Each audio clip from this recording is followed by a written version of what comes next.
Assalamu alaikum jama'a, wannan ita ce fuskar gidan kuma yadda ake gani fuska biyu gare shi. Nan gashi nan layi ne, gashi nan shi kuma ga fuskar gidan. Nan kuma in ka juyo ga layi, nan in ka juyo ga titi. Wannan katangar da kuke gani wacce motar nan ta wuce to ita ce katangar forestry.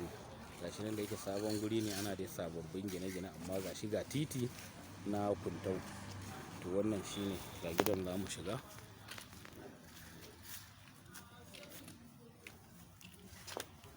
Ga driving ɗinsa, tarazo akai, mota za ta shiga. Can ga ɗan wani art haka da sauransu. Nan ga gurin inji, an sa booster da komai, ruwa enough. Ga nan farko public toilet, gashi shine toilet, saman sadakin ne inda tanki yake kenan. Nan ga booster, nan ga kofar ɗaki. To bayan wannan kofar ɗakin kuma in ka je can, in ka hau wancan step ɗin sai ka shiga falo. Ga falon da yake akwai wanda suke ɗan kula da shi, shi yasa za a ga ɗan abin jone-jone. Wannan shine falon, can ɗaki, nan ɗaki, toilet a tsakiyarsu.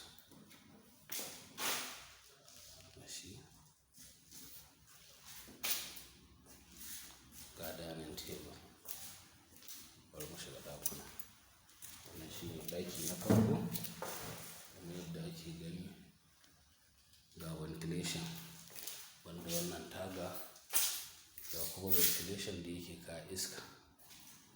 To bayan wannan ɗakin, nan ga ɗaya ɗakin, shi ma gashi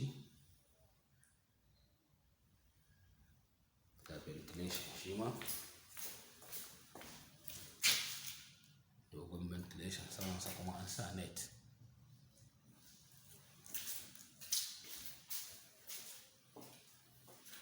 Sai tsakiya toilet.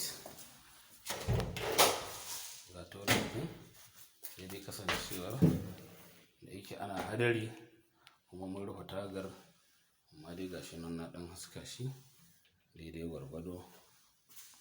To madalla.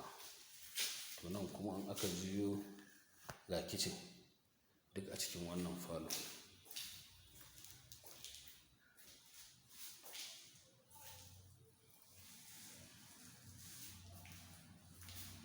Wannan shine kitchen ɗin, ga kanta sanan da komai an sa.